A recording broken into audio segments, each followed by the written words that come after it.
salle de rec, un micro, ça, Orelsan a l'habitude. Mais cette fois-ci, l'artiste s'attaque à un challenge hors de sa zone de confort. Pour celui qui n'a jamais caché son amour de la japanime, doubler le héros de One Punch Man est un rêve de gosse. Et quoi de mieux que le personnage de Saitama pour la première de ce rappeur décalé et corrosif. Kazé m'ont contacté en disant « Ouais, on fait une VF de One Punch Man. Est-ce que ça t'intéresse de faire un rendez-vous parce qu'on voudrait te parler de quelque chose ?» Et donc ils m'ont dit « Ouais, on aimerait bien, on trouve que tu ressembles bien au personnage de Saitama. On aimerait bien faire un essai pour voir si éventuellement tu pourrais le doubler, quoi. » Ah là là là là là là là là là là, c'est pas vrai. Tous les méchants se sont payés des vacances au même moment ou quoi? Si je peux pas faire mon boulot, je vais me faire virer.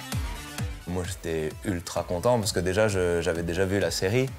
Et puis, ça a toujours été un rêve de gosse pour moi de faire une voix de dessin animé puisque je suis un gros fan de manga et d'animé. Et donc, du coup, j'ai pas hésité une seconde. J'aurais dit, je sais que c'est un métier et que c'est dur, mais je me sens au moins d'essayer, tu vois, et de tenter le truc. Et donc, on a fait des essais. Passion, check. Envie, check. Mais la motivation n'est malheureusement pas l'unique prérequis pour un doublage réussi. Une bonne voix d'animé, c'est un métier en soi. En revanche, personne n'a dit que ça ne s'inventait pas. Il a fallu rechercher un peu. On a mis une demi-journée à faire ce qu'en vrai, un vrai doubleur aurait fait en 20 minutes, tu vois. Mais au final, les essais étaient concluants. Je sais que je m'étais déjà amusé à mettre les dessins animés et puis à parler par-dessus, mais bon, t'es quand même pas en condition.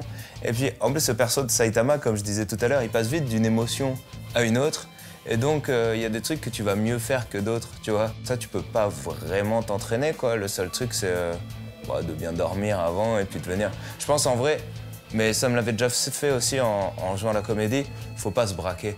T'es sourd ou quoi? Je viens de te dire que j'étais occupé. En plus, je suis vraiment pas d'humeur aujourd'hui, alors lâche-moi. Moi, j'ai de la chance parce que j'ai déjà les voix de la plupart des acteurs de doublage. Ça veut dire, du coup, je peux mieux répondre. Tu vois, par exemple, quand Saitama, il parle avec Genos, j'ai les réponses de Genos.